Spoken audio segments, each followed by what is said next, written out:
नमोबुद्धाय जय भीम. मी निकिता. आज आपण बोलणार आहोत रमाई, बाबासाहेबांची एक शांत ताकद. इतिहास जेव्हा बाबासाहेबांचं नाव घेतो तेव्हा एक नाव अनेकदा मागे राहतं. पण जर त्या स्त्रीचा त्याग नसता तर कदाचित भारताला डॉक्टर बाबासाहेब आंबेडकर मिळालीच नसते. ती म्हणजे आपल्या रमाई माता. गरिबी, उपासमार, दुःख आणि संघर्ष हे सगळं रोज सहन करूनही एक स्त्री आपल्या नवऱ्याच्या स्वप्नासाठी उभी राहिली. रमाई मातांना मोठं शिक्षण नव्हतं, पण त्यांना बाबासाहेबांचं स्वप्न समजत होतं. बाबासाहेब परदेशात शिकत होते आणि इथे रमाई माता घर चालवत होत्या.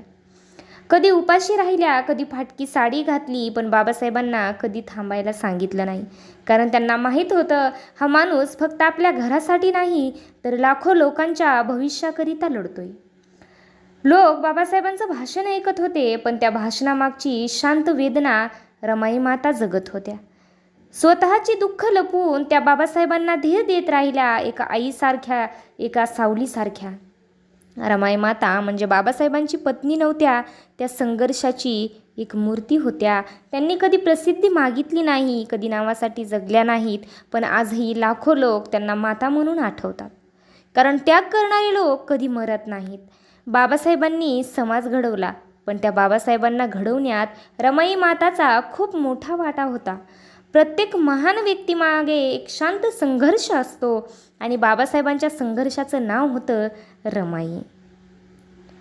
रमाई मातांनी आयुष्यात खूप दुःख सहिलं. त्यांनी आयुष्यात खूप दुःख पाहिलं, पण त्या कधी तक्रार करत बसल्या नाहीत.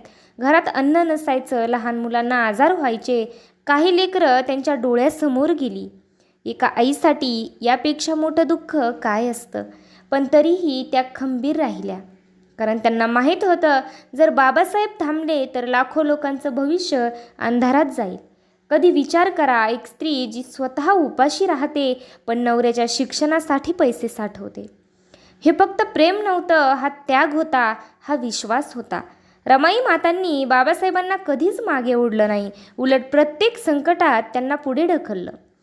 जेव्हा बाबासाहेब समाजासाठी लढत होते तेव्हा रमाई माता शांतपणे घराचा लढा लढत होत्या.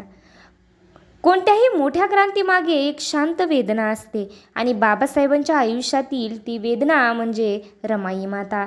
लोकांना बाबासाहेबांचं यश दिसतं, पण त्या यशासाठी एका स्त्रीने स्वतःचं आयुष्य जाळलं होतं. रमाई माता म्हणजे संयम, त्याग आणि निस्वार्थ प्रेमाचं जिवंत उदाहरण. कल्पना करा, एक स्त्री आयुष्यभर संघर्ष करते, पण तिला ना प्रसिद्धी मिळते ना मोठेपणा, तरीही ती हसत राहते. कारण तिच्यासाठी स्वतःपेक्षा बाबासाहेबांचं स्वप्न मोठं होतं.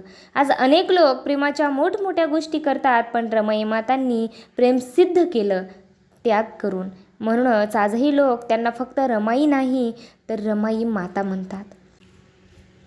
ज्यांनी स्वतःचं आयुष्य अंधारात घालवलं जेणेकरून लाखो लोकांच्या आयुष्यात प्रकाश येईल, त्या महान मातेच्या चरणी कोटी कोटी प्रणाम. आणि आज त्यांच्या स्मृतिदिनानिमित्त त्यांना विनम्र अभिवादन. म्हणूनच आजही लोक त्यांना फक्त रमाई नाही तर माता रमाई म्हणतात. आज अनेक लोक प्रेमाच्या मोठमोठ्या गोष्टी करतात, पण रमाई मातांनी प्रेम सिद्ध करून दाखवलं. त्यांनी खूप मोठा त्याग आणि खूप मोठा संघर्ष आपल्या आयुष्यात केलेला आहे. तुम्हाला व्हिडिओ कसा वाटला कमेंट करून नक्की सांगा. व्हिडिओला लाईक करा, शेअर करा आणि कमेंट करून सांगा की तुम्हाला माता रमाईचा संघर्ष कसा वाटला. लवकरच भेटूया एका छानशा व्हिडिओमध्ये. त्यासाठी आपल्या चॅनलला नक्की सबस्क्राईब करा. नमो बुद्धाय, जय भीम.